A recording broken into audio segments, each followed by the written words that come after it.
Hello, Floriani Club. Today we're going to learn to make split applique embroidery designs. It's kind of the in thing right now, and I see it a lot on kids' clothes and little monograms and stuff. It's really cute, and it's super easy to do in this program. So that's what we're going to learn today. Now, what a split embroidery applique is if you look at this design I have up on the screen, we've got this image of a shamrock. This is going to be applique in here and down here, and then this monogram cuts through the whole thing, and it just splits the design right in half, and you put your monogram right in the middle. So this background shape can be whatever you want it to be, and obviously the lettering can be whatever you want it to be too. So let's jump right in and learn how to do this. So if you haven't already, open up your program. You'll be looking at your My Floriani Today screen here, and you're going to choose Create a New Design. So the first thing that we have to do is choose what background shape we're going to be using. And if you want to follow along with me, I'm going to be doing it with a shamrock, just like my sample picture was there. But to get to the shapes that we have to choose from, you're going to go up to this button here. Close this, I didn't mean to actually click on it yet. It says Applique Shapes. We actually used this in our project last week. But you go up to Applique Shapes, hover your mouse over it, and it will say Applique Shapes. It's right next to this little picture of a wizard guy. So we're going to left click on that, and this little menu opens up, and we have all of these choices. Now, most of these things, except for maybe the ones that have letters in them, are going to work for this technique, and we've got lots and lots and lots of these to choose from. So if you want to follow along and do exactly what I'm doing, then choose the shamrock, because it's almost St. Patrick's Day. Where was the shamrock? Should be under S, right? One would think. Here we go. Alright, so we're going to click on the shamrock with your left mouse button, click on OK, and it brings up the shamrock. Now, at this point, what this is it's already an applique design. This would sew out and be just an applique shamrock, but that's not what we want. We want to customize this and make it that split applique design. So the first thing we have to do is actually transform this into artwork instead of being an applique, because we need to work with this just as an outline. So we're going to right click anywhere on the stitching itself, right click, and choose Convert To. Okay, and then move over all the way down at the bottom on this little fly out menu and choose Artwork. Okay, now we just have just a line, and this line we can use to change the shape of our applique. So here we have our line, and what I want to do now is combine this with another piece of artwork, and we're going to use a rectangle, although again we could actually use a circle if we wanted to. Really any shape would work, but generally when I've seen this, it's been done with a rectangle. So that's what we'll use. You're going to go up to your artwork tool. Up at the top toolbar, it looks like a pencil with a green circle and a kind of a yellowish orange square behind it. We're going to click on that. We're going to actually hit the little triangle that's next to it, and we're going to choose rectangle. Now, once you've got the rectangle tool selected, your mouse should turn into a little crosshair with a square attached to it. We're going to left click and drag about 1.5 inches wide rectangle across, just how you see me doing it, like this. This is about the amount of space you want to use. Now you can change that depending on your personal taste or the way that you want your applique to look and the height of the letters you want to use, but just about like this is pretty much perfect. So now we've got both of our shapes. We're going to go to the select tool up at the upper left hand part of the screen, orange arrow, and we're going to hit Control and A to select our entire design here. There's a lot of different ways you can do that. If you select all a different way, that's fine. Control A will work though. And then we're going to move our mouse over one of the lines. See how it becomes a hand when I do that? It's a hand. Okay, when your mouse is a hand, right click, go down to Shaping, and you're going to choose Trim. So left click on Trim, and what this does is it actually trims out anything that's underneath of an overlap.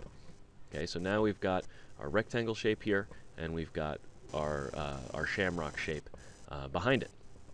So there's a couple of things we have to do to make this ready to be an applique.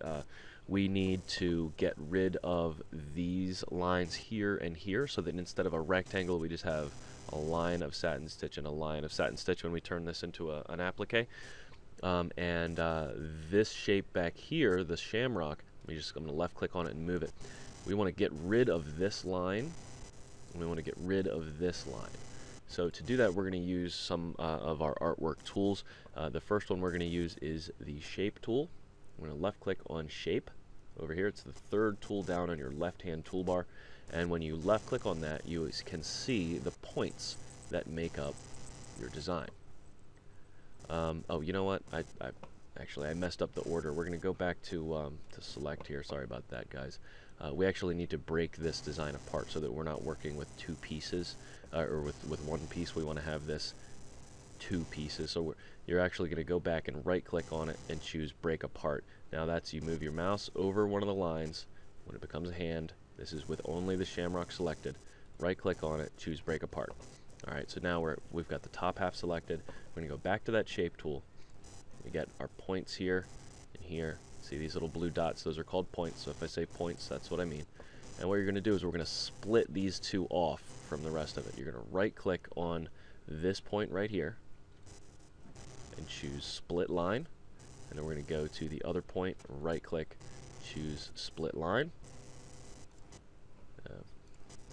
Didn't take, sometimes it doesn't, there we go. Sometimes I don't get perfectly on the dot, so if you do it and you don't end up with just one line, go back to your first point, right click on it and choose split again. I don't know why it does that sometimes. It seems like if you don't click in exactly the right place, it doesn't do it. But so here we've got this line split off from this line, and that's what we wanted. And we're going to do the same thing on the bottom shamrock here. We're going to go in and select our bottom shamrock, select our shape tool, right click on this point where it's touching the rectangle, choose split line. Same thing on the far right side, split line, and there, that time it split it the first time. And we've got a line here, and everybody is separate. See, if I move this, this is actually now separate from that running stitch. And what I want you to do is actually go in and look for, in your sequence over here, you can see if I click on the top one, that's this line, and then the next one down is the line that's the top of the shamrock. The next one down is the line that we split off, and the next one down is the bottom of the shamrock. So in this case, we're going to select the first and the third. We're going to change the color of these so that we can manipulate these separately. We're going to go and right click on it. It doesn't matter what color. I'm just going to right click on purple.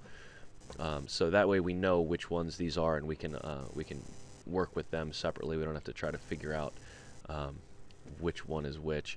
And actually, we can actually move these in the sequence so that they're together.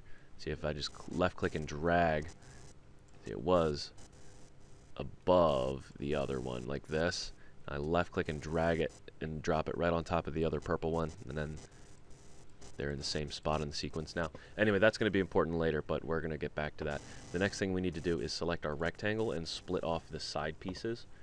So we're going to go into our shape tool again, right click on our upper left hand corner and choose split line, right click on our lower left hand corner and choose split line. See, it didn't take again. There we go, that time it did. Then we're going to go over here, right click, split line, down the bottom, right click, split line. Now we have to go back to our select tool, select this line here, hit delete, select this line here, delete on the keyboard, and we're left with our two straight satin stitch lines. So now we're ready to start applying stitches to these things. So the top line, which is our the top of our shamrock, we're going to move the mouse over one of the lines here and choose convert to applique. Good. Now we want to do our bottom part of our shamrock. We're going to right click, convert to applique. Okay. And then actually I'm going to look over my sequence view. I want these two to sew out right after one another, so I'm going to go ahead and grab the bottom part, which is this one here. I can actually see a little preview of the shape here, so I can tell this is it. Grab that and move it right onto the other one. So that way this sews out and then this sews out of my sequence. All right. So once these two are done, I want to have these lines, which are the ones we split off from the tops of the shamrocks, I want these to be running stitch running stitches. So we're going to right click, convert to run. What that's going to do is it's actually going to tack down our material here after the applique is tacked down from the satin stitch, and we can trim that so that it doesn't hang down into where our monogram's going to go. And then the last part is we're going to take these two lines here and here, we're going to right click, convert to a steel stitch, and that's just going to be a satin stitch going like that. And now all that's left is to add our letters in. So we go up to the monogram, or the text tool rather, up here, the capital letter T, left click where we want our monogram to begin, and choose what font you want. I'm using this felt tip because it looks like a kid type font, and we're going to choose, I'm going to type in Meadow, type in whatever you want. I'm going to hit apply, and I just move my letters onto my line. And if you need to, you can size your letters down. See, my letters are a little bit too big for this space. So I'm going to set mine to be, instead of 0.79 in the height in my properties, I'm going to set these to 0.6. And now they fit perfectly on the line. And that's it. So the way this is going to sew out is, it's first, let me put it in the slow draw mode here. First, it's going to put down my placement stitch. I put my fabric down on top of that, and then it tacks it down. I trim around the outside of here and leave some down here, and these are just jump stitches here, so ignore those. And then it's going to go and put down my satin stitch, like that, and then it's going to go my placement stitch for the bottom. I put my fabric down, tacks it down, and trim it, and we get this part, okay, and then we leave the fabric out here because, oops, did not mean to click off of that, because now it's going to go and put down our tack down stitches that we split off from there, and then we can trim this off, and the satin stitch is going to come by and finish that for us, and then the letters go in and you're done. So I'm going to actually sew this out for you in class so you can see how exactly that works. So if you're watching this on the internet, sorry you missed out, should have come to Floriani Club. That's it. So like I said, I mean, it's a fair amount of steps, but it's pretty easy, especially if you just follow along with the video, and it really does work the same way with any shape that you do, and you can do this with the shape that you trace yourself too if you don't want to use one of the built-in shapes. So good luck, have fun. If you sew one of these out, bring it in and let me see it. I think they're pretty cute. Alright, thanks for watching. I'll see you in the next video.